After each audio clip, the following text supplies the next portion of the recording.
Here's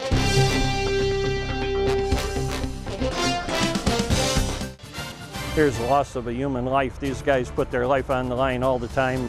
Breaking this morning, Michiana is mourning the loss of a hero, a volunteer firefighter killed trying to protect his community.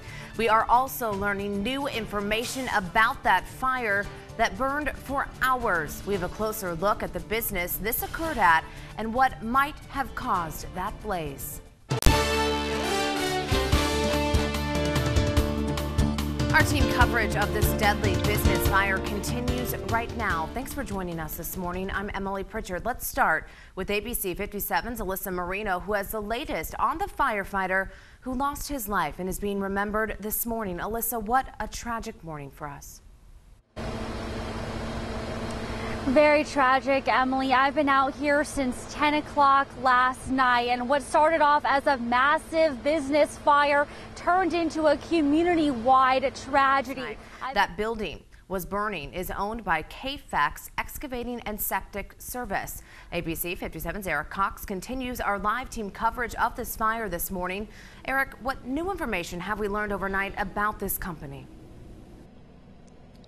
Good morning, Emily. Well, we talked to LaPorte County Sheriff Mike Mollenhauer this morning, and he says that crews are moving on from this tragic loss and focusing their attention on trying to figure out just what caused this fire. Now, take a look at this video right here. In it, you'll see a fireball erupting out of the building here behind me. Now, the fire got so that should give everyone at home watching right now an idea of the level of danger that firefighters had to experience here this overnight. Now, the fire got This is obviously a sad and tragic developing situation. Our hearts go out to the friends and family of this firefighter who lost his life trying to protect his community. If you missed any of ABC 57's breaking news coverage, all of these stories are posted to our website, abc57.com. It's 5:05 this morning. It's been at least a calm night for weather across Michiana. Let's check in with ABC 57 First Warning Neighborhood meteorologist Greg Bobus for a look at our morning forecast. Good morning, Greg. Good morning, Emily. That's right. Not many issues for us in the weather department for the next several days. Right now. Breaking news right now. There is a standoff on Main Street and Chippewa Avenue in South Bend. Right now, this is a live look at that scene. It started as a traffic stop around 3 this morning in downtown South Bend. That's when the suspects took off, leading police on a high-speed chase. A suspect started shooting at police. Police then brought in SWAT. Right now, that vehicle is stopped. Police have it surrounded and are trying to get whoever is inside of that car to come out. And stick with us here on ABC 57 News as we follow this developing story. And to another story breaking from overnight. This morning, 3 suspects in an armed robbery are waking up behind bars, and 2 others may be on the run. Around 12:45, South Bend police got a call about an armed robbery on Western Avenue, saying 4 men wearing white shirts stole a backpack from a man. Their mission to steal, well, it wasn't over.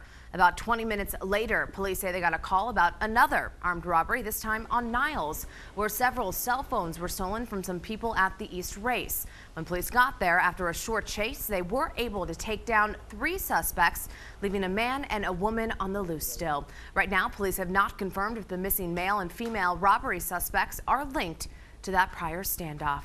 And this morning, ABC 57 has primary election coverage out of Southwest Michigan. Let's start with the race between Congressman Fred Upton and Dowagiac native Jim Bussler for U.S. Congressman 6th District. Congressman Fred Upton came out on top in the GOP race. He swung this one with 29,340 votes, while Bussler clinched only 12,266. Some felt it was time for a change in Michigan's 6th District, but with over 20 years of experience, incumbent Fred Upton was voted to be the Republican candidate on that ballot this fall. Here's what Upton had to say about last night's win.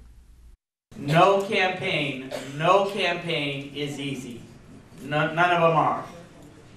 And I got to tell you that I'm so honored to again be the Republican nominee for our district in the U.S. Congress.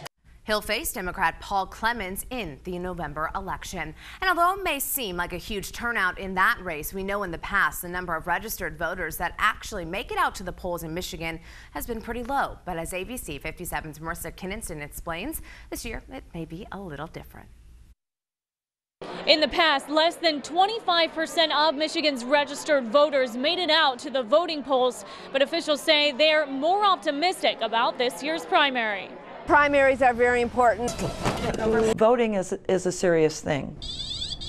So I really feel like it's our civic responsibility. And I think a lot of people do neglect the primaries because they don't feel it's important, but that doesn't allow the best candidate to be there when it comes to November. It's a victory for Michigan businesses as Michigan voters said the personal property tax on businesses is unfair. It means businesses will no longer have to pay taxes on the basic needs they need to run a business. But the loss of revenue does impact the bottom line of many communities who rely on that money to provide services.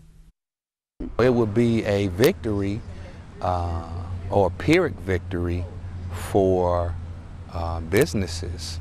However, it would be a great loss for residents. The city of Benton Harbor in 2005 received a little over $2.3 million, and now we're hovering right at $1 million.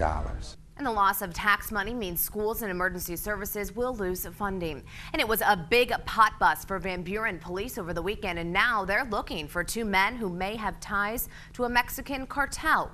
Police say they busted a massive marijuana grow operation on Saturday in Covert Township.